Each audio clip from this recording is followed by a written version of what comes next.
Training एक बहुत important phase होता है। इंडियन पुलिस सर्विस मतलब आईपीएस के बारे में बहुत लोगों को पता नहीं होता है एग्जैक्टली क्या है, क्योंकि लोगों का संपर्क नॉर्मली थाने लेवल तक रह जाता है। पब्लिक जो है वो हमारी इंफॉर्मेशन का सोर्स होती है। का स्वागत है। यूपीएससी के द्वारा सिविल सर्विस एग्जामिनेशन हर साल कंडक्ट किया जाता है और उसमें टॉप 3 सर्विसेज की चाहत मोस्ट ऑफ द एस्पायरेंट्स की होती है। IAS, IFS and police service, that is Indian police service मतलब आईपीएस। ये एक ऐसी सर्विस है जो यूनिफॉर्म सर्विस है जिसके पहचान हमेशा समाज में अलग से दिखाई देती है। लेकिन आम लोगों को ये पता नहीं होता कि सर्विस सिर्फ एसपी बनने तक है या डीआईजी आईजी तक बनना है। यह तमाम इतनी तरह की सेवाएं, कई बार तो सिविल सेवा जिसमें वर्दी भी ना हो और बिना वर्दी की सेवा दे रहे होते हैं, उसमें भी कई सर्विसेज के अंदर आते हैं। तो आज आपकी मुलाकात एक ऐसे शख्सियत के साथ कराने जा रहे हैं जिन्होंने एक लंबे समय तक 33-34 साल का एक लंबा सफर रहा इंडियन पुलिस सर्विस में। 1989 में ज्वाइन किया, उसके बाद बहुत शानदार करियर। और आज की बात यह है कि वो एक तरह से कवि बन चुके हैं पुलिस सर्विस में रहते हुए, और वो भी कविता कपलेट किस चीज़ पे बनाया? इंडियन कॉन्स्टिट्यूशन के ऊपर, इंडियन पिनल कोड के ऊपर में। तो एक व्यक्ति कैसे इस सफर में इतनी सारी काबिलियत रखते हुए डायनेमिज्म के साथ 2 दिन बाद ही स्पेशल कमिश्नर दिल्ली पुलिस से रिटायर होने वाले हैं, हेड क्वार्टर से। तो उनका क्या सफ़र रहा है, क्या जर्नी रहा है, उनसे बातचीत करते हैं। तो आइए मिलते हैं आज के दिन इंडियन पुलिस सर्विस के शानदार ऑफिसर सुनील गौतम जी से, जो 1989 बैच के ऑफिसर हैं। आपका सर बहुत बहुत स्वागत है इस प्रोग्राम के अंदर में। धन्यवाद। एक शानदार सफ़र आपका रहा है। 1989 बैच में आपने ज्वाइन किया और बहुत तरह तरह की अचीवमेंट्स आपके लाइफ में, ढेर सारे अवार्ड्स मिले। आप जो है हिंदुस्तान के अलग अलग कोने में पोस्टेड हुए, दिल्ली पुलिस के अंदर अच्छे अच्छे बार संभाले। तो नेचुरली लोग आपके बारे में जानना चाहेंगे कि कहाँ से आपका जीवन जो है शुरू हुआ। थोड़ी सी अपनी पेरेंटल बैकग्राउंड, अपनी फैमिली के बारे में बताएं कि कहाँ से आपका लाइफ शुरू हुआ और एजुकेशन बैकग्राउंड क्या रहा आपका। जी, इनफैक्ट मैं उत्तर प्रदेश में लखनऊ ज़िले से आता हूँ और मेरे फादर गवर्नमेंट सर्विस में थे, तो मैं जगह जगह उनके साथ ही ट्रांसफ़र होके जाता था और वहीं पर पढ़ाई करता था जहाँ उनकी पोस्टिंग होती थी। जी, मैंने ग्रेजुएशन इलाहाबाद यूनिवर्सिटी से किया है राइट। और उसके बाद मैंने पोस्ट ग्रेजुएशन एमएससी बॉटनी में वहीं से किया है। इलाहाबाद यूनिवर्सिटी जी से। जी। तो इलाहाबाद यूनिवर्सिटी का इस तरह का माहौल है कि वहाँ पे हर व्यक्ति सिविल सर्विस की तैयारी करता है। राइट, आज भी वही माहौल है। और वहाँ पर काफ़ी इस तरह का कंपटीशन बना रहता है, तो एक इस तरह का माहौल मिलता है, तो वो माहौल मुझे मिला। और उसके बाद मैंने निर्णय किया कि मैं सिविल सर्विस में ज़रूर ट्राई करूँगा और फिर मैंने एग्ज़ाम दिया। पहली बार तो मैंने एमएससी करते करते ही एग्ज़ाम दिया था, वो इतना सीरियस नहीं था। लेकिन उसके बाद मैंने जो एग्ज़ाम दिया तो मैंने 3 एग्जामिनेशन दिए थे। एक तो सिविल सर्विस का था और इंडियन फॉरेस्ट सर्विस का था और यूपीपीसीएस का था। तो तीनों जगह मेरा सिलेक्शन हो गया। वाह, शानदार। मतलब एक ऐसी तैयारी की कि तीनों जगह आपको हाँ, सक्सेस तो मिली। मेरा पर्पज़ यही था कि अगर तैयारी करनी है तो पूरी ताकत के साथ करनी है, एक बार में ही करना है, ताकि कोई आपकी पूरी क्षमता का इस्तेमाल हो और आप जितना कर सकते हो मैक्सिमम उतना करें, क्योंकि काफ़ी टफ एग्जामिनेशन है। तो उसी हिसाब से मैंने तैयारी की और जैसा सब कुछ ठीक रहा तो मेरा इसमें सिलेक्शन हुआ। और उसमें मैंने फिर आईपीएस को सिलेक्ट किया, क्योंकि आईपीएस एक नेशनल लेवल की सर्विस है और वहाँ पे आपको कई कई जगह सेवा करने का मौका मिलता है। तो इत्तेफाक से मुझे आगमुट काडर मिला, जिसको यूनियन टेरिटरी काडर भी कहते हैं। Right right. तो इसमें आप जगह जगह जा सकते हैं। अलग अलग पोस्टिंग होती है, रहते होते हैं। जी जी। तो जब मेरा इसमें सिलेक्शन हुआ, ट्रेनिंग के बाद में मेरी पहली पोस्टिंग गोवा में हुई। हम उस पर हम आते हैं। पहले हम ये जानना चाहेंगे ये कौन सा अटेम्प्ट था जिसमें अब सिलेक्शन हुआ आपका? ये मेरा सेकंड अटेम्प्ट था। सेकेंड अटेम्प्ट में होंगे। जी। देखिए आज के दिन में भी जो युवा वर्ग है, अलग अलग फील्ड से लोग आ रहे हैं, तो चाहत में होती है कि आईएएस बने, आईपीएस बने। अभी थोड़ा सा तनाव का माहौल भी काफ़ी रहता है, तो उसमें फेलियर्स को मेंटेन करना सबसे बड़ा फियर कैंडिडेट के अंदर होता है कि हम फेल ना हो जाएं। तो ये फियर ऑफ फेलियर्स, इस चीज़ को मैनेज करना अपने आप में एक बहुत बड़ी चुनौती होती है। तो जब आप भी अपियर हुए थे, तो क्या उस समय आपके मन में भी इस तरह का एक डर था, या पहली बार आप मिस कर गए तो उसके बाद भी कोई इस तरह की स्थिति आई? नहीं, असल में फिर जब आता है जब आपके पास बहुत सारी चीज़ें हैं और आप उनको नहीं कर पा रहे। राइट। तो हमारी स्टडी जो है सिस्टमेटिक होनी चाहिए। ठीक है, आपको क्या करना है, आपको हर एक चीज़ को फिक्स कर लेना है, हर एक चीज़ का एक सिस्टम शेड्यूल बनाकर आपको कहना है कि मुझे ये इसमें ये तैयार करना है। और एक बैलेंस्ड स्टडी होनी चाहिए। अगर आपकी स्टडी बैलेंस नहीं होगी तो कोई चीज़ छूट जाएगी, कोई चीज़ हो जाएगी, तो आपको उसमें हर चीज़ में पूरे मार्क्स नहीं मिलेंगे। अगर हम अपना सिस्टमेटिक तरीके से टाइम टेबल बनाते हैं, ओवरऑल स्टडी हम करते हैं, तो हमें निश्चित रूप से उसका फ़ायदा मिलेगा और हमें ये सोचने का मौका नहीं मिलेगा कि मेरा सिलेक्शन होगा कि नहीं होगा। राइट। क्योंकि आप, और दूसरी बात है कि आपको टाइम का पूरा इस्तेमाल करना है। जो भी आपके पास समय है उसको पूरा इस्तेमाल करिए और ब्रेक दे के करना पड़ेगा, क्योंकि हमारा दिमाग उस समय बाद मतलब थक कहने का जाता मतलब ये है कि एक सिस्टमैटिक स्टडी हो और प्रॉपर टाइम मैनेजमेंट हो। मैं अक्सर अपनी ट्रेनिंग प्रोग्राम में जो बच्चों को बताता हूँ कि जो क्वालिटी आपको कल दिखाना है जब आप सर्विस में जाओगे, यदि वही क्वालिटी आप तैयारी के दौरान मेंटेन करोगे तो आपके एग्जामिनेशन में परफॉर्मेंस बेटर होगा। आप आज देखिए इतने टॉप पोजीशन पे आप हैं, इतने सारे काम भार आपको मेंटेन करना है, तो ऐसी स्थिति में वो टाइम मैनेजमेंट भी आज काम आ रहा है। एक आगे बढ़ने से पहले जब आपका सिलेक्शन हुआ, उसके बाद आप ट्रेनिंग में गए, तो थोड़ी सी जानकारी, चूँकि एक जर्नी आपकी सब लोगों को जानने में उत्सुक होंगे, तो वो ट्रेनिंग के दौरान में जो आपका स्टार्टिंग का फेज था, right in the police academy, Mussoorie से लेके पुलिस एकेडमी के बाद इनिशियल पोस्टिंग, वो थोड़ा सा हम जानना चाहते हैं। तो उसमें भी चूँकि यहाँ आपकी जर्नी ख़त्म नहीं हुई है, आप जब वहाँ पे ट्रेनिंग में जाएंगे तो वहाँ पे भी आपका एग्ज़ाम होगा और उसका भी रैंक बनेगा। तो उसके बाद आपको पूरा ध्यान ट्रेनिंग में लगाना चाहिए, लर्निंग में लगाना चाहिए, क्योंकि यही स्टेज है जितना आप लर्न करेंगे प्रैक्टिकल चीज़ों को उतना ज़्यादा फ़ायदा होगा और उसमें आप इन्वॉल्व भी हो जाएंगे। तो उसमें इन्वॉल्व हो जाइए, ये ट्रेनिंग ढंग से कीजिए और उसके बाद आप जब फील्ड में आते हैं वहाँ पर भी पूरा लर्निंग करना पड़ेगा। ट्रेनिंग एक बहुत इम्पॉर्टेंट फेज होता है, क्योंकि एक तो हो गया कि एग्जामिनेशन क्वालिफाई करके आईपीएस बन गए, लेकिन एक मसूरी में ट्रेनिंग होती जो दूसरे ऑफिसर से आईएएस और आईएफएस के बाकी लोग के साथ में, और दूसरी है कि पुलिस एकेडमी हैदराबाद में अलग से होती है। तो ये दोनों का पर्पस क्या आपको लगता है कि क्या किस तरह की ट्रेनिंग दी जाती है? जो पहली ट्रेनिंग है हम उसको फाउंडेशन कोर्स के बोलते राइट। हैं और इसमें हम लोग सबसे बड़ी बात है कि डिफरेंट सर्विसेज से इंटरेक्ट करते हैं। वहाँ पे आईएएस होते हैं, आईएफएस होते हैं और डिफरेंट सर्विसेज के भी लोग होते हैं, आईपीएस होते हैं, तो उनसे इंटरेक्शन का बड़ा मौका मिलता है। तो जो मसूरी में ट्रेनिंग होती है वो फाउंडेशन कोर्स होता है। राइट। और उसमें दो इम्पोर्टेंट पहलू होते हैं। पहली बात है कि इसमें डिफरेंट सर्विसेज के लोग आते हैं, आईपीएस है और अलग सर्विसेज के आते हैं, तो उनके साथ इंटरेक्शन का बड़ा अच्छा मौका मिलता है और वो भविष्य में काफ़ी काम आता है। जो ब्यूरोक्रेसी की इंटीग्रिटी बनाने के लिए है, कोई काम ना रुके, हाँ, सब चीज़ों के लिए एक तरह से अपन इंटरपर्सनल रिलेशनशिप डेवलप हो जाती है। और दूसरा इसमें है कि हमें जनरलाइज चीज़ों की स्टडी करते हैं, कि हर सब्जेक्ट की स्टडी करते हैं जिससे हमें एडमिनिस्ट्रेशन का जनरल ज्ञान हो जाए। और जब हम हैदराबाद नेशनल पुलिस एकेडमी में जाते हैं तो वहाँ प्रोफेशनल ट्रेनिंग होती है। वहाँ पे हमें डिसिप्लिन पे ज़्यादा जोर दिया जाता है, उसमें जो हमारे लॉज हैं उनके बारे में पढ़ाया जाता है, पुलिसिंग जो है पूरा, है ना, प्रोसीजर के बारे में समझाया जाता है, इन्वेस्टिगेशन कैसा करना है उसके बारे में समझाया जाता है और शरीर को फिट कैसे रखा जाए वो सब चीज़ें कराई जाती हैं। हाँ, हर तरह की ट्रेनिंग है, हॉर्स राइडिंग है, फायरिंग है, शूटिंग है, तो डिसिप्लिन उससे हमारे हैबिट में आ जाता है। तो सबसे बड़ी बात उसकी वही एक टफ ट्रेनिंग है। बस बहुत ट्रेनिंग है। बहुत लोगों को तो भागने की तरह सोचने लग जाते हैं, ट्रेनिंग इतना हाँ, टफ। इतनी भी टफ नहीं है, वो धीरे धीरे ग्रेजुअली बढ़ती है। बेसिकली मेंटल टफनेस एक तरह से डेवलप होता मेंटल है। टफनेस है और आपको किसी भी समय काम करने की आदत पड़ती है। आपके मन में कोई विचार नहीं आता, अगर कोई कॉल आई है या कोई आपकी ज़रूरत पड़ी तो आप कभी भी उठ कर जा सकते। कभी कभी जैसे वो हमें रात को 3 बजे जगा देते थे और फिर हमें रूट मार्च पे जाने के लिए कहते थे। उसमें हम लोग राइफ़ल लटकाते थे और बड़े बड़े लंबे सफ़र में जाते थे। जंगल से निकलना और गलियों में जाना, वो काफ़ी लंबा 8-10 किलोमीटर का सफ़र होता था।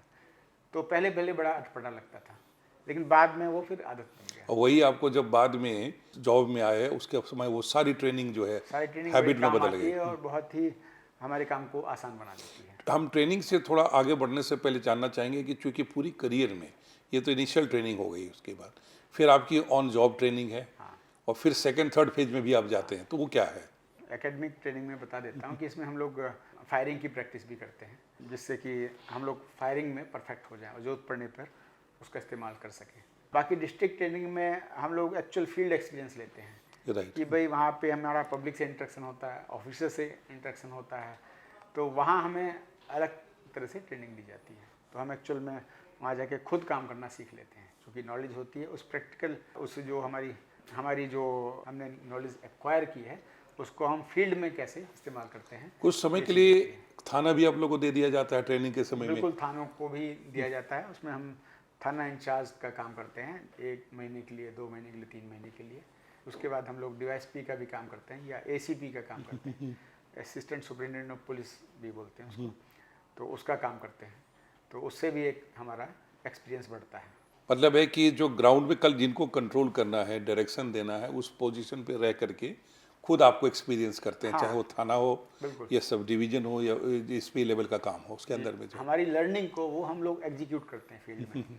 हम आगे आपके एक्सपीरियंस से बढ़े उससे पहले एक जनरल सवाल जो आम लोगों के लिए भी मायने रखता है कि इंडियन पुलिस सर्विस मतलब आईपीएस के बारे में बहुत लोगों को पता नहीं होता है एग्जैक्टली क्या है, क्योंकि लोगों का संपर्क नॉर्मली थाने लेवल तक रह जाता है, बहुत ज़्यादा संपर्क जो ऊपर लेवल पे हो नहीं पाता है। जी। तो एक्चुअली इसका नेचर ऑफ सर्विस क्या है, इसका ऑब्जेक्टिव क्या है इंडियन पुलिस सर्विस का? देखिए, जो पुलिस का जो काम है वो 2 प्रकार का होता है। पहली बात है कि इसको लॉ एंड ऑर्डर कंट्रोल के लिए इस्तेमाल किया जाता है, जिसको हम लॉ इन्फोर्समेंट भी कहते हैं। राइट। और कहीं कोई दंगा हो रहा है, झगड़ा हो रहा है या कोई ऐसी चीज़ सिचुएशन आ रही है तो पुलिस जाके उसको नियंत्रित करती है। और दूसरी बात है कि क्राइम को कंट्रोल करना। राइट। अगर क्राइम कहीं भी होता है तो पुलिस वहाँ पे पहुँचती है, उसको उसका कॉग्निजेंस लेती है और फायर रजिस्टर करती है, उसके बाद उसका इन्वेस्टिगेशन करती है ताकि जो क्रिमिनल है उसको बुक किया जा सके और जो जुडिशरी के सामने वो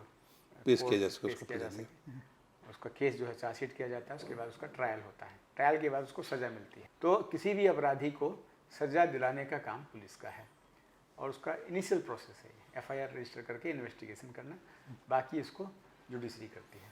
तो क्रिमिनल जस्टिस सिस्टम का ये अंग है।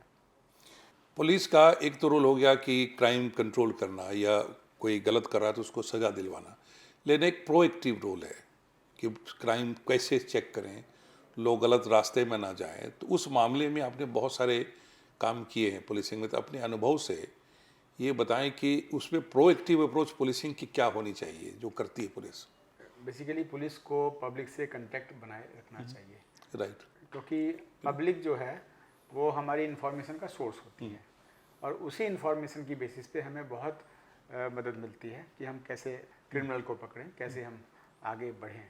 ठीक है, पब्लिक ही हमारे विटनेस भी होते हैं, जिन्होंने किसी घटना को देखा होता है, तो वो हमारे लिए बहुत ज़रूरी है। इसके अलावा पुलिस को एक लोगों से लगातार संपर्क बनाए रखना चाहिए। यही नहीं कि जब क्राइम हुआ है तभी पूछताछ कर रहे हैं, तभी राइट, उनको बुला रहे हैं। पब्लिक से मिलते रहना चाहिए, पेट्रोलिंग के दौरान खोज खबर लेती रहना चाहिए। जैसे काफ़ी वहाँ पे बुजुर्ग लोग भी होते हैं, उनकी भी देखभाल करनी चाहिए अगर उनके बच्चे बाहर रह रहे हैं तो। इसके अलावा हम लोग उनसे इन्फॉर्मेशन लेते हैं। हमारे यहाँ भी कई कम्युनिटी पुलिसिंग की स्कीम चलती हैं, वो हम लगातार करते रहते हैं।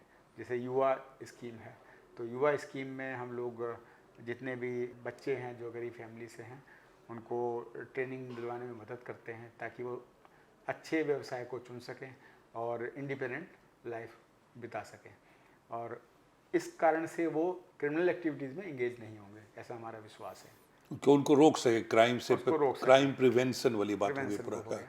और बाकी हमारी पेट्रोलिंग है, लोगों से संपर्क है, हमारी जो मीटिंग्स होती हैं डिफरेंट कम्युनिटीज़ से, तो उससे भी एक सामंजस्य बना के रखा जा सकता है ताकि आपसी झगड़े ना हो। आपकी सबसे पहली पोस्टिंग कहाँ हुई? मेरी सबसे पहली पोस्टिंग गोवा में हुई थी। अच्छा, गोवा जो कि छुट्टियों मनाने की जगह होती है और वहाँ ढेर सारी हाँ, कई क्राइम के भी सिचुएशन बने हुए हैं। डेफिनेटली गोवा एक डिफरेंट जगह है क्योंकि वहाँ टूरिज्म बहुत ज़्यादा है और अलग किस्म का क्राइम है। वैसे तो नॉर्मली वो पीसफुल है, तो वहाँ पे ड्रग्स वगैरह का और इस तरह की चीज़ों का होता है, छोटे मोटे क्राइम भी होते हैं। तो वहाँ मेरी पोस्टिंग रही। मैं एंटी नारकोटिक सेल में पहले एएसपी रहा था। अच्छा। तो वहाँ हम लोगों ने काफ़ी अच्छा काम किया और बड़ा इंटरेस्टिंग काम था। हम लोग सुबह सुबह जिप्सी में बैठ के निकल जाते थे, कोई इन्फॉर्मेशन मिलती थी, बीच पर हम लोग देखते थे, वॉच करते थे कौन ड्रग्स बेच रहा है, नहीं बेच रहा है, फिर हम रेड करके उनको पकड़ते भी थे। अच्छा। तो वहाँ पे काफ़ी अच्छा काम हुआ। उसका डिटरेंस भी होता है जब आप काम करते हैं, तो वो बड़ा अच्छा एक्सपीरियंस रहा। फिर मैं वहाँ एसपी नॉर्थ गोवा डिस्ट्रिक्ट रहा। गोवा में 2 डिस्ट्रिक्ट हैं, नॉर्थ डिस्ट्रिक्ट और साउथ डिस्ट्रिक्ट। राइट। तो नॉर्थ में मैं काफ़ी समय तक वहाँ पे रहा, तो वहाँ काफ़ी इंटरेक्शन रहा लोगों का और पुलिसिंग में हम लोगों ने जो भी कर सकते थे संभव वो हमने किया। तो ये एक चूंकि आपका काडर रहा है, आडमो काडर ना जी इसके, तो उसके अंदर में एक तो गोवा की पोस्टिंग हुई। हाँ, इसको आगमुट काडर बोलते हैं। इसका मतलब ये है कि इसमें अरुणाचल, गोवा, मिजोरम और बाकी यूनियन टेरिटरीज जो उसमें है आती सारे हैं। सारे इस पे आ गए, हाँ, अभी इसमें जम्मू कश्मीर और लद्दाख भी शामिल हो गया है। इसमें शामिल हो गए इसमें। इसके दौरान आपकी दिल्ली के अंदर पोस्टिंग कितना समय रही, और दिल्ली के बाहर कहाँ कहाँ और पोस्टिंग हुई आपकी? मेरी फर्स्ट पोस्टिंग गोवा में हुई थी। उसके बाद वहाँ मैं करीब 4.5 साल रहा। उसके बाद मेरी दिल्ली में पोस्टिंग हुई, यहाँ भी मैं 5-6 साल रहा। फिर मेरी अरुणाचल में पोस्टिंग हुई और अरुणाचल में मैं 2-3 साल रहा। उसके बाद मैं डेपुटेशन पे एसएसबी में गया। अच्छा अच्छा। एसएसबी एक बॉर्डर गार्डिंग फोर्स है, सशस्त्र सीमा बल। वहाँ पे मैं करीब 8 साल रहा और उसके बाद फिर दिल्ली में वापसी हुई। उसके बाद मैं पौंडीचेरी का डीजी बन के गया, तो वहाँ मैं 2 साल मैंने वहाँ पे काटे। हम इससे पहले कि दिल्ली के जर्नी चूँकि पूरे हिंदुस्तान के लिए एक हमेशा एक महत्व है, लोगों का एक आकर्षण होता है कि दिल्ली में पुलिसिंग कैसे चलती है, और यहाँ अलग सरकार है जो फुल फ्लेज जो स्टेट नहीं है, उसकी चर्चा करें। तो उससे पहले मैं थोड़ा जानना चाहूँगा कि जो पौंडीचेरी का एक्सपीरियंस रहा, वहाँ किस तरह का एडमिनिस्ट्रेशन और पुलिस का क्या रोल था, और कुछ अलग तरह के कुछ चीज़ें वहाँ करने का मौका मिला हो एज ए डीजी, तो ज़रा बताएं। पौंडीचेरी में काफ़ी इंटरेस्टिंग एक्सपीरियंस रहा और हम लोग काफ़ी चीज़ वहाँ पर कर पाए। जैसे कि वहाँ पे नॉर्मली तो पीसफुल इलाका है, लेकिन टूरिस्ट बहुत आते हैं। और जैसे वहाँ पे बीच रोड है, तो वहाँ पे काफ़ी क्राउडेड एरिया हो जाता है, लोगों को इन्फॉर्मेशन की भी ज़रूरत पड़ती है। तो हम लोगों ने के लिए इन्फॉर्मेशन कियोस्क लगाए। एक हमने कांस्टेबल का जो मैनक्विन लगाया और उसका नाम सिंघम रखा, और वहाँ पे उसके नीचे लैपटॉप फिट रहता था, राइट। और वहाँ से आप अपना कोई भी इन्फॉर्मेशन चाहिए तो पूछ सकते थे। तो वो काफ़ी हेल्पफुल साबित हुआ। वहाँ पे फिर हमने देखा कि बीच रोड है, वहाँ पे पेट्रोलिंग करते करते हमारा ऑफिसर थक भी जाता है, तो उसके लिए हमने सेगवे का इस्तेमाल शुरू करवाया। अच्छा। पूरे इंडिया में फर्स्ट टाइम हमने सेगवे वहाँ पे चलवाया। अच्छा। तो police constables male and female वहाँ पर पेट्रोलिंग करते थे, तो वो भी लोगों की हेल्प करते थे। उनकी प्रेजेंस से क्राइम नहीं होते थे। हाँ, मतलब मूवमेंट भी फास्ट हो गया और जी, थकावट भी नहीं होगी। और उसके अलावा वहाँ पे चूँकि समुद्र है, तो वहाँ पर हमारे शिप भी थे, मोटर बोट्स थी, और हम उनमें भी पेट्रोलिंग करवाते थे। तो वो इम्पोर्टेंट चीज़ हो गई है। तो इसका मतलब है इंडियन पुलिस सर्विस के अंदर में सिर्फ रूटीन वर्क नहीं है, बहुत इनोवेशन है जो इंसान को अपनी इंटेलिजेंस से करना पड़ता है, और वो आपने लगाया जो साफ दिख रहा है पौंडीचेरी के अंदर में।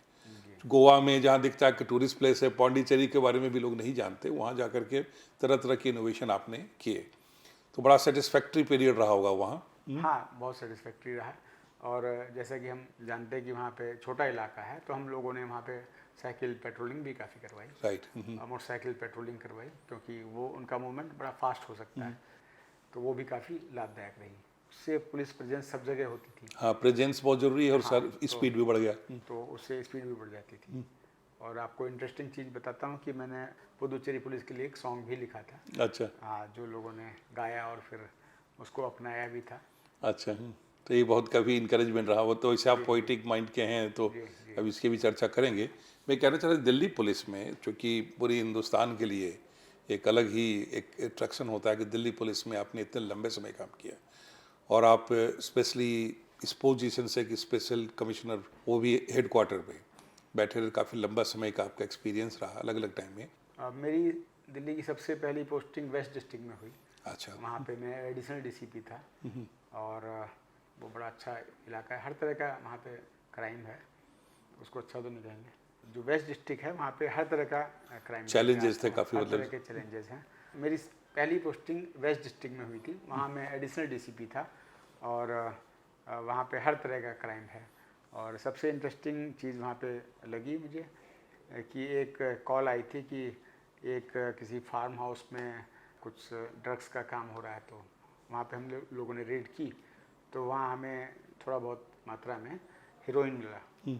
तो उसके बाद लोग जाने लगे कि भाई मिल गया, अपना काम ख़त्म हो गया, हमें जाना चाहिए। तो मैंने कहा कि नहीं, हम इसमें देखते हैं। हमें इंटरेस्टिंग चीज़ मिली कि उनके एक बेड बॉक्स में उन्होंने इस तरह की फोल्डिंग टेबल्स डाली हुई थी 4। तो मैंने कहा ये इन्होंने इसके अंदर क्यों डाली, इसमें ऐसी खास बात है क्या? तो फिर उसको मैंने कहा इसको उठाइए, तो उन्होंने उठा के देखा, तो मैंने कहा इसी नॉर्मल से बड़ी भारी लगती है कि भाई इसको खोल के देखिए। तो उसको खोलने के लोग हिम्मत नहीं कर रहे थे। मैंने कहा फिर भी इसको खुलवाया तो उसमें देखा कि पूरे टेबल टॉप पे हीरोइन पैक थी। ओ तो 4 टेबल में करीब वो 15 किलो हीरोइन वहाँ पे मिली। अरे तो ये एक नई डिस्कवरी हुई और बड़ा अच्छा लगा। ये है ना शार्पनेस इंटेलिजेंस, दिमाग लगाने वाली, कि जब हम जी, क्योंकि इन्वेस्टिगेशन इसमें कर रहे कोई एक लिमिटेड आपकी इंटेलिजेंस काम नहीं करेगी। You have to think think क्या हो सकता है, पॉसिबिलिटीज़ पे भी हमें काम करना पड़ता है। एक दौरान में आपके जो डिस्ट्रिक्ट्स में आप रहे, डीसीपी, पहली डीसीपी पोस्टिंग कहाँ थी? ईस्ट दिल्ली की थी मेरे ख्याल से। मेरी पहली डिस्ट्रिक्ट की पोस्टिंग नॉर्थ ईस्ट डिस्ट्रिक्ट थी, जिसमें शाहदरा, सीलमपुर ऐसे इलाके आते हैं। तो वहाँ भी काफ़ी पॉपुलेशन कंजेस्टेड है, बहुत ज़्यादा डेंस पॉपुलेशन है वहाँ पर, और करीब 40 लाख पॉपुलेशन उस समय थी। वहाँ पे भी जो गलियाँ हैं बहुत संकरी हैं, जहाँ पे पुलिस का मूवमेंट आसानी से नहीं हो पाता है, गाड़ियाँ नहीं जा पाती हैं। तो वहाँ के लिए भी मैंने कुछ नई चीज़ सोची। जैसे ही कोई क्राइम होता था तो हम लोग कहते थे कि जहाँ से भी कॉल आ रही है, पूरे हर पुलिस स्टेशन से एक एक मोटरसाइकिल जाएगी और उसको चारों तरफ से घेर लेंगे। तो उससे क्या होता था कि क्रिमिनल जहाँ भी देखता था पुलिस आ रही है तो उधर भागता था, उधर से पुलिस आ रही है, तो एक डिटरेंस इफेक्ट क्रिएट होता था। और मोटरसाइकिल की वजह से जो उनका मूवमेंट भी आसान हो जाता था। तो चारों ओर से कंट्रोल करना आसान था, मैंने एक तरह से उनके मन में भी भय क्रिएट हो गया भय कि हम क्रिएट करना था, वो था। और उसके अलावा चूँकि सीलमपुर जैसे जगह में बहुत ज़्यादा नैरो गलियाँ हैं, तो उसमें हम लोग मोटरसाइकिल, उसमें हम लोग गाड़ी से पेट्रोलिंग नहीं कर सकते। तो हमने कहा फूड पेट्रोलिंग की जाए। तो उस फूड पेट्रोलिंग में पूरे डिस्ट्रिक्ट की पुलिस हम निकाल देते थे। मैं खुद जाता था, एडिशनल डीसीपी जाते थे। तो हम लोग वहाँ से गुजरते थे तो ऐसा लगा कि पुलिस यहाँ तो कभी आई नहीं, क्या बात होगी, क्यों आई है। तो लेकिन प्रेजेंस से फ़र्क पड़ता था कि भाई अब पुलिस, इनके पास बहुत सारी पुलिस है और ये कंट्रोल कर सकती है। दिल्ली पुलिस में जब आप जॉइंट कमिश्नर बने तो उसमें आपके बारे में चर्चा भी, आपसे भी हमने सुना है कि कुछ लाइफ सेविंग सिचुएशन आया जो आपने एकदम आउट ऑफ द बॉक्स जा कर के कुछ किया, वो सब क्या थे? एग्जैक्टली 2 चीज़ें वहाँ पे थी। एक आनंदपुर इलाके में काफ़ी बैड इंसिडेंट हुआ था। पुलिस के खिलाफ काफ़ी डेमोन्स्ट्रेशन होने लगा और पुलिस की इमेज पे भी फ़र्क आने लगा। तो हमने फिर उसके लिए एक स्पेशल स्कीम शुरू की, को हमने ऑपरेशन भरोसे का नाम दिया। अच्छा। कि भरोसा का मतलब आप पुलिस पे भरोसा करें। क्यों करें? उसके लिए हम लोगों से मिल रहे थे, उनकी बातें सुन रहे थे, जगह जगह जा रहे थे, लोगों के घर में जा रहे थे। वो हमने एक अभियान चलाया और वो काफ़ी सफल हुआ। लोगों को लगा कि पुलिस साथ में है, कुछ इंसिडेंट हो सकते हैं बट हम उनको कंट्रोल करेंगे और मिलकर कंट्रोल करेंगे। राइट। तो ये सिचुएशन रही, इससे भी काफ़ी फ़र्क पड़ा। इसी तरह महिलाओं के बारे में समस्या आती रही, हम लोग करते रहे। तो दिल्ली पुलिस में इस तरह की चीज़ें होती हैं तो दिल्ली पुलिस एक साथ टीम की तरह काम करती है। एक इंसिडेंट आपके बारे में जो हमें जानकारी मिली कि रात के 3 बजे किसी लेडी ने आपको कॉल किया अपनी, और उसको आपने बचाया, वो कैसे? एक बार की बात है कि उस समय करीब सुबह के 6 बजे मेरे पास फ़ोन आया और अननोन कॉलर था। तो नॉर्मली तो अननोन उठाते नहीं हैं, बट मैंने सोचा किसी ज़रूरतमंद का फ़ोन होगा, मैंने उठा लिया। और वहाँ से आवाज़ आई कि मैंने ये जहर खा लिया है और मैं तो मरने वाला हूँ, मुझे बचा लिया जाए, उस तरह की बात थी। तो सुसाइड अटैम्प्ट था, लेकिन वो बाद में उसका डिसीजन चेंज हो गया, वो जीना चाहता था। तो मैंने कहा तो बड़ी सीरियस बात है। मैंने तुरंत डीसीपी को फ़ोन किया, डीसीपी सेंट्रल को, और वहाँ पर उसने भी टीम भेजी और 15 मिनट में उस आदमी को हॉस्पिटल ले गए, जहाँ पे उसको वॉमिट कराया गया, उसको दवा दी गई और उसकी जान बच गई। तो 1 हफ्ते बाद पेपर में काफ़ी हाईलाइट हुआ कि भाई एक जॉइंट सीपी ने एक व्यक्ति की जान बचाई। ये बड़ा इंटरेस्टिंग चीज़ है जो आम पब्लिक को भी मालूम होना चाहिए कि पुलिस के बारे में नॉर्मली लोगों को लगता है कि सिर्फ हम थाने तक जा सकते हैं, जबकि एक आईपीएस ऑफिसर के रेजिडेंस में भी उनकी ऑफिस होती है जो डीसीपी होता है। जी जी। और आप कॉल कर सकते हैं। नेचुरली जो रिस्पॉन्सिबल ऑफिसर हैं, आपने इस तरह का जवाब दिया। तो आम लोगों के लिए क्या मैसेज देना चाहेंगे जो पुलिस से थोड़ा डरते हैं, जो दूर रहते हैं, उनको लिए क्या कहना चाहेंगे जो किस तरह से पुलिस सेवा स्पेशली आईपीएस के लोग निभाते हैं? देखिए, पब्लिक को किसी प्रकार से चिंता करने की ज़रूरत नहीं है, किसी से डरने की ज़रूरत नहीं है। अगर कोई वहाँ पर केस रजिस्टर नहीं होता उनका पुलिस स्टेशन में, तो आप वहाँ पर नंबर लिखे रहते हैं बोर्ड में कि ये यहाँ पे डीसीपी हैं, ये आपके जॉइंट सीपी हैं या स्पेशल सीपी हैं, आप उनसे संपर्क कर सकते हैं या उनसे जाके मिल सकते हैं। वो आपकी सुनवाई करेंगे, आपका केस रजिस्टर करेंगे। अगर वहाँ भी आप नहीं जा पा रहे हैं या कोई बात है तो आप कमिश्नर साहब के पास सुनवाई के लिए आ सकते हैं। वो जन सुनवाई रोज़ 12 बजे के करीब करते हैं, तो वहाँ पे आपकी शिकायत सुनी जाएगी और एक्शन निश्चित रूप से होगा। तो इसलिए उसमें कोई ऐसी बात नहीं है और पुलिस आपकी मदद के लिए है, लोगों की मदद के लिए है। हमारा काम ही है कि हम लोगों को सुरक्षा की भावना पैदा कराएं और लोगों में जो भय मुक्त कोई बात है तो उसको ख़त्म। आपकी बात को थोड़ा एक्सप्लेन करते हो और भी हम सबके जानकारी के लिए बता दें कि यदि थाने में आपकी सुनवाई नहीं हो रही है तो उसके ऊपर में डीसीपी ऑफिस है, उसके ऊपर भी जॉइंट कमिश्नर ऑफिस है, उसके ऊपर भी कमिश्नर ऑफिस है और उसमें भी सुनवाई के लिए टाइम होता है, लोग लिख सकते हैं। और आजकल तो ईमेल में भी चीज़ें कंप्लेन हो जाती है। बिल्कुल। और अगर यहाँ भी नहीं कोई आपको सफलता मिल रही तो कोर्ट में भी आप जाके अपनी कंप्लेंट कर सकते हैं। मजिस्ट्रेट उसमें केस रजिस्ट्रेशन का ऑर्डर दे सकते हैं। और आपकी जानकारी के लिए बता देता हूँ कि भारत में 1 जुलाई 2024 से 3 नए कानून लागू हो गए हैं। वो पुराने कानून जो थे, आईपीसी थे, सीआरपीसी थे, इंडियन एविडेंस एक्ट थे, उन्हीं को थोड़ा चेंज करके बनाया गया है। नई संहिता आई है जिसका नाम भारतीय न्याय संहिता है। वो इंडियन पेनल कोड का ही नया रूप है। कुछ सेक्शन डिलीट कर दिए गए हैं और कुछ ऑफेंसेस की ग्रुपिंग कर दी गई है, सीक्वेंस बदल दिया गया है। जैसे कि महिला से संबंधित जितने भी अपराध हैं उनको एक जगह कर दिया गया है ताकि वो पढ़ने में, रेफरेंस करने में आसान रहे। तो आपने जो बुक अभी लिखी है वो इसी पर आधारित है? जी बिल्कुल। उसमें तीनों एक्ट हैं, भारतीय न्याय संहिता है, भारतीय नागरिक सुरक्षा संहिता है और भारतीय साक्ष्य अधिनियम है। इन तीनों को मैंने पोइट्री के फॉर्म में लिखा है और उसको न्याय महाकाव्य का नाम दिया है, क्योंकि भारत सरकार का जोर है कि हमें दंड से न्याय की तरफ जाना। अभी दिल्ली के लेफ्टिनेंट गवर्नर ने आपको बुक को भी अभी रिलीज किया है। बहुत उन्होंने फर्स्ट कॉपी मैंने उनको प्रेजेंट की। बहुत गर्व की बात है कि आप सिंप्लीफाई कर करके कि लोग पढ़ते पढ़ते एकदम पोइट्री के फॉर्म में समझ रहे हैं। जी, उसका पर्पज़ यही है कि आम आदमी तक भी ये बात समझ में आ जाए और हमारे अधिकारी भी जितने हैं वो हर अधिकारी इसको आसानी से समझ सके, क्योंकि लोगों के पास टाइम भी नहीं है, पढ़ने में समय भी लगता है। ये दिल्ली पुलिस में जो हेडक्वार्टर में स्पेशल सीपी का पोजीशन एक बड़ा अलग तरह का पोजीशन है, तो इसमें किस तरह के कार्यभार थे आपके पास और आपको क्या करना पड़ रहा था? इस समय मैं स्पेशल सीपी एचआरडी हूँ, ह्यूमन रिसोर्स डिवीजन। इसमें ट्रांसफ़र पोस्टिंग, प्रमोशंस और इस तरह की सारी चीज़ें हैं। तो कोई भी आता है, अपनी बात पेश करता है, अगर किसी को समस्या है हम उसका उसी हिसाब से निदान करते हैं। ट्रांसफ़र की ज़रूरत है तो ट्रांसफ़र कर देते हैं। और ऐसे ही हमारा इंटरेस्ट रहता है कि भाई हर व्यक्ति को प्रमोशन टाइम पे मिले, तो वो भी हम इसमें चीज़ें करते हैं। लोगों को इंसेंटिव देने के लिए डिफरेंट कमिटीज़ हैं कि भाई लोगों को प्रमोशन भी मिले, पुरस्कार भी मिले अच्छा काम करने पे और समय पर मिले, उसमें देर ना हो। तो ये हमारा बेसिकली आप ह्यूमन रिसोर्स को मजबूत करते हैं, बिल्कुल उसके आधार पर चलते हैं। जी। स्ट्रेस मैनेजमेंट ओवरऑल लाइफ की बहुत बड़ी समस्या है। एंजाइटी, स्ट्रेस आज दुनिया की सबसे बड़ी बीमारियों का कारण ही यही है। और खास करके जब पुलिस में कोई हो जिनके पास हर किसी का सुनना है, हर आदमी प्रॉब्लम लेके आता है, स्ट्रेस ही लेके आता है, ऐसे समय में खुद अपना स्ट्रेस आपने कैसे मैनेज किया? ये सबसे बड़ा साबित होता है जो आपने हेल्थ मेंटेन किया है कि आज आप रिटायरमेंट की ओर जा रहे हैं और आपके लग नहीं रहा है कि आप रिटायरमेंट के लिए अभी तैयार हैं। तो ऐसे समय में आपने अपने स्ट्रेस कैसे मैनेज किया, अपनी हेल्थ कैसे मैनेज की? लोगों की समस्याएं होती हैं, कुछ लोग यहाँ तक नहीं पहुँच पाते हैं, कुछ लोग पहुँच पाते हैं। तो मेरा सभी से यही अनुरोध है कि आपको आना चाहिए।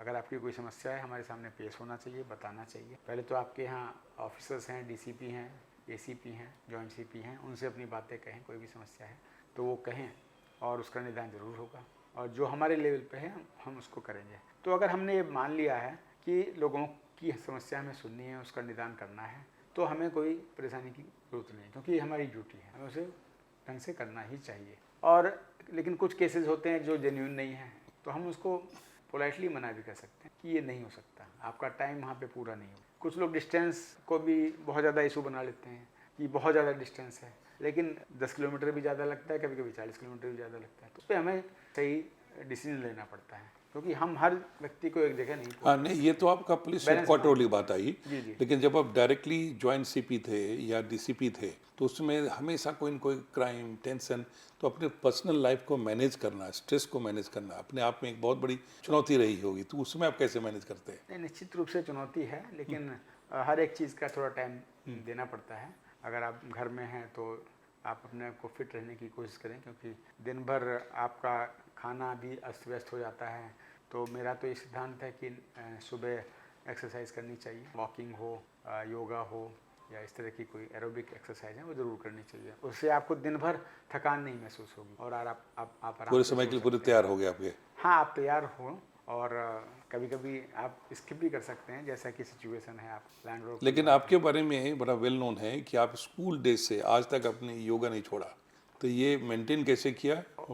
और इनफैक्ट मैंने 8th क्लास से योगा शुरू किया था और वो मैंने फादर को देख के शुरू किया था अच्छा, और उसके बाद ऑलमोस्ट ये रेगुलर है। उसके बाद वॉकिंग वगैरह भी चलती वही आपकी एनर्जी का सबसे बड़ा कारण है।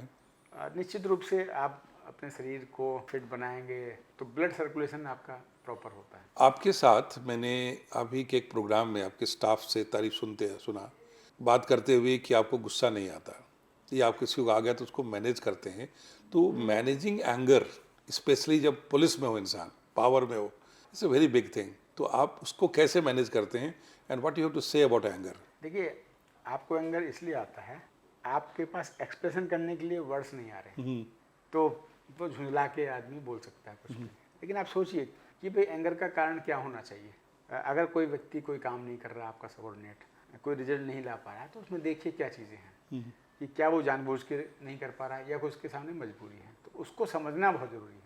तो अगर आप ये समझेंगे तो फिर ये एंगर वाला एंगर जो है खत्म हो जाएगा। ऐसे भी एरिस्टोटल का कहना है कि एंगर भी बुरा नहीं है यदि आप अपनी तरह से मैनेज कर सकें, कब करना है, कितना करना है, किस परिस्थिति में करना है। लेकिन यहाँ एक और आपके बारे में जो बड़ा इंपॉर्टेंट चीज़ आपको बोलते हुए सुना मैंने, कि एनिमल बिहेवियर जिसको कहते हैं, वो चूँकि बोल नहीं सकते, तो उनका एक्सप्रेस करने का तरीका एक ही है कि वो लड़ने लग जाएं, फिजिकली उसको डेमोन्स्ट्रेट करें। जी जी। पर इंसान के पास तो कम्युनिकेट करने के पावर हाँ, वही है। अगर आप कम्युनिकेट नहीं करना चाह रहे हैं या अगर आप कम्युनिकेट नहीं कर पाते हैं तो आपको गुस्सा आता है। एंगर आएगा उसमें। जी जी। तो आप कम्युनिकेट करिए, इसको बताइए। और अगर कोई वास्तव में फिर कंट्रोल नहीं हो रहा है, फिर भी गुस्सा करने की जरूरत है नहीं, उससे कुछ फ़ायदा होने वाला नहीं है। उससे आपका ब्लड प्रेशर बढ़ेगा, दूसरे का भी बढ़ेगा, सोल्यूशन नहीं मिलेगा। तो सोल्यूशन के लिए हमें एंगर पे कंट्रोल करना चाहिए। एक ओवरऑल एक टाइम मैनेजमेंट के बारे में भी थोड़ा चर्चा करना चाहेंगे कि आपने अपने personal life, professional life, social life, ये तीनों की बैलेंसिंग कैसे की? वही है कि हमें हर चीज़ को टाइम देना चाहिए। टाइम हमारे पास बहुत है।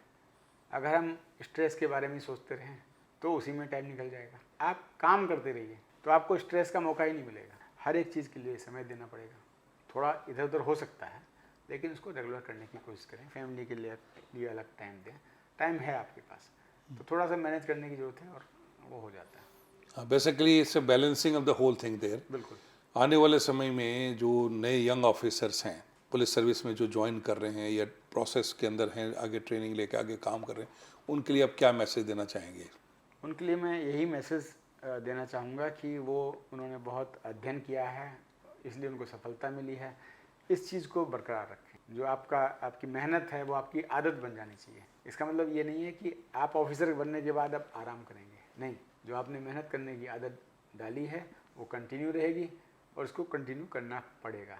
दूसरी बात है कि आपको लगातार सीखने की कोशिश करते रहना चाहिए। कंटिन्यूस लर्निंग करें, वो बहुत ज़रूरी है। अगर आप नहीं करेंगे तो आप पिछड़ जाएंगे, आप समय के साथ नहीं चल पाएंगे, तो हर जगह आपको फ़ायदा नहीं होगा। तो पढ़ते रहिए, इनोवेशन करते रहिए, उससे आपको अच्छा भी लगेगा, आपका टाइम भी अच्छा सा बीतेगा, कोई समस्या नहीं होगी।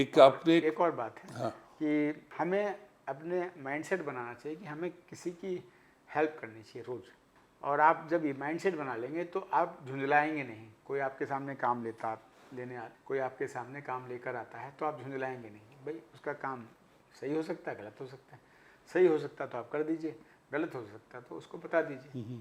तो उससे भी बड़ा फ़ायदा मिलता है। लेकिन ये करने से आपको संतुष्टि मिलेगी कि आप लोगों की मदद करने के लिए यहाँ पर हैं और करेंगे, मन से करेंगे तो और अच्छा है। अभी भारत सरकार ने प्रोग्राम चलाया था मिशन कर्मयोगी का। उसका मतलब यही था कि आप मन लगा के काम करें। आपको काम तो करना ही है, तो उसको बेमन से क्यों कर रहे हैं? तो उसका अच्छा प्रभाव पड़ रहा है। प्रॉब्लम सॉल्विंग एटीट्यूड जो हम एग्ज़ाम के दर में भी देखते हैं और यहाँ ज़रूरत है। तो जो आप बात कर रहे हैं, बेसिकली सर्विस ज्वाइन ही किया है इसलिए कि वह प्रॉब्लम सॉल्विंग एटीट्यूड है और उसको आगे लेके चलेंगे। एग्जैक्टली। आपके पूरे करियर में अच्छे रहने का, सफल का, आपकी वाइफ का बड़ा रोल रहा है जैसा पता चला है, तो उसके बारे में आप क्या कहना चाहेंगे? जी बिल्कुल रोल रहा है, क्योंकि घर की चीज़ों को उनको मैनेज करना पड़ता है। हमारा टाइम बे टाइम घर में आना जाना वो भी एक डिफ़िकल्टी होती है, उनको भी उससे डिफ़िकल्टी होती है।